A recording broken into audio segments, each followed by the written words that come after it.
औज़ुबिल्लाहि मिनश्शैतानिर्रजीम बिस्मिल्लाहिर्रहमानिर्रहीम अस्सलामु अलैकुम वरहमतुल्लाहि वबरकातुहू।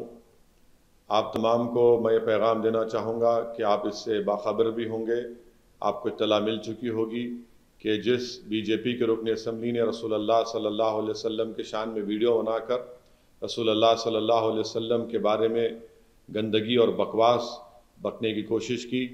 आज पिछले 3 दिनों से हम तमाम की मेहनत और क़ुरबानियों की वजह से अल्लाह सुब्हानहू व तआला के करम और फजल से आज हुकूमत तेलंगाना ने उस बीजेपी के रुकन असम्बली को पीडी एक्ट के तहत गिरफ्तार करके उसको जेल को भिजा दिया। हमारा सबसे बड़ा यही डिमांड था कि जिस शख्स ने इस तरह की वाहियात और बकवास की है उसको फ़ौरन क़ानूनी तौर पर गिरफ्तार में लाई जाए। ये पहली मरतबा ऐसा हुआ है कि पीडी एक्ट के तहत एक रुकन असम्बली को गिरफ्तार करके जेल को भिजा दिया गया है। मेरी आप तमाम से दूसरी गुजारिश ये है कि कल जुमा है और जुमा ईद उल मोमिनीन होता है, इसीलिए मेरी आपसे गुजारिश है कि आप पुरअमन तरीक़े से अपने पूरे अफराद ख़ानदान के साथ अपने महलों की और मुक़ामी मस्जिद में नमाज जुमा को अदा करिए।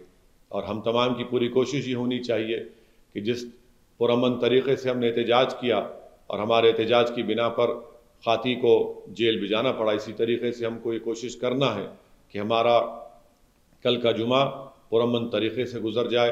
मैं ख़ास तौर से बुज़ुर्गों से और हमारी माँ और बहनों से भी अपील करना चाहूँगा कि वो अपने औलादों की, अपने नौजवान बच्चों की भी सरपरस्ती करें। और आपसे ये भी गुजारिश करूँगा कि नमाज जुमा के बाद हम कोई ऐसा नारा ना लगाए, ना कोई ऐसा नाखुशगवार वाक़या पेश आए जिससे हमारे दीगर अपनाए वतन को तकलीफ़ हो। याद रखिए, हमारा पुरअमन एहतजाज था, इसीलिए हमने बीजेपी और संघ परिवार और फिस्ताई ताकतों को हमने शिकस्त दे दी। मैं शहरियान हैदराबाद को और तेलंगाना में बसने वाले गयूर अवाम को बताना चाहता हूँ कि माजी में बीजेपी ने ये ऐलान किया था कि वो हैदराबाद पर सर्जिकल स्ट्राइक करेंगे। ये हमेशा से इनके अज़ाइम है, ये हमेशा से नफ़रत की निगाहों से हैदराबाद की तरक्की को, हैदराबाद की भाईचारगी को ये बड़ी नफ़रत से देखते हैं। इसीलिए मेरी आप तमाम से गुजारिश है कि पुरअमन रहिए और याद रखिए कि अमन बीजेपी और फ़िरक़ा परस्त ताकतों को शिकस्त देगा, तशद्दुद बीजेपी और फिस्ताई ताकतों को कामयाब करेगा। तो इसीलिए मेरी आपसे गुजारिश है कि हम जुमे को पुरअमन तरीक़े से मनाएं और इन तमाम ताकतों को शिकस्त दें जो इस्लाम और रसूलुल्लाह सल्लल्लाहु अलैहि वसल्लम से नफ़रत करते हैं।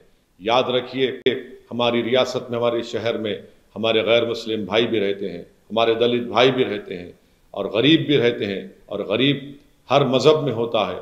अगर एक दिन भी कोई वाक़या खुदा न खास्ता कोई नाखुशगवार वाक़या होता है, वायलेंस होता है, तशद्दुद होता है, तो इससे उन गरीबों को बहुत बड़ा नुकसान होता है, हमारी शहर का नाम बदनाम होता है। पूरे मुल्क का मीडिया आकर हैदराबाद में देखना चाह रहा है कि कल क्या कोई नाखुशगवार वाक़या होगा, क्या कोई तशद्दुद होगा। मेरी आप तमाम से अपील है कि इन तमाम लोगों की उम्मीदों पर आप पानी फेर दीजिए और पुरअमन रखिए।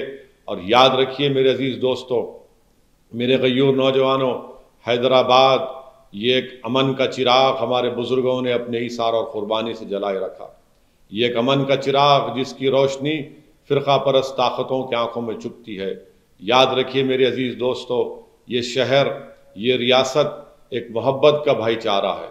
मैं आपको मुबारकबाद फिर से देना चाहूँगा कि आपने मिली गैरत और हमियत का मुज़ाहरा करते हुए हम तमाम ने मिलकर उस शख्स को जिसने इस वाहियात वीडियो को निकाला था, हमारे एहतजाज की कामयाबी यही रही कि पुरअमन रहा और हम इसको पुरअमन रखेंगे।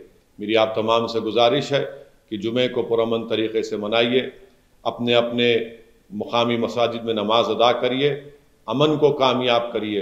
तेलंगाना और हैदराबाद की तरक्की इसी में है कि हम अमन को मजबूत करें। यकीनन पुलिस से भी ऐसे वाक़यात पेश आए हैं जिससे हम इंशाअल्लाह ताला हुकूमत के सामने उन नाखुशगवार वाक़यात की अच्छे तरीक़े से, मौसर तरीक़े से नुमाइंदगी करेंगे।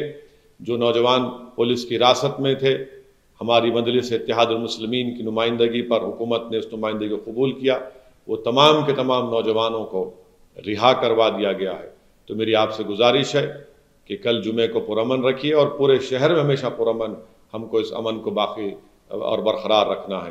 بڑی محنتوں کے بعد شہر حیدرآباد کا امن ایک مستقل امن بن چکا ہے، تو اس لیے آپ تمام سے گزارش ہے کہ میری ان گزارشات پر غور فرمائیے۔ میں پھر سے آپ تمام کا شکریہ بھی ادا کرتا ہوں۔ وآخر دعوانا الحمدللہ رب العالمین۔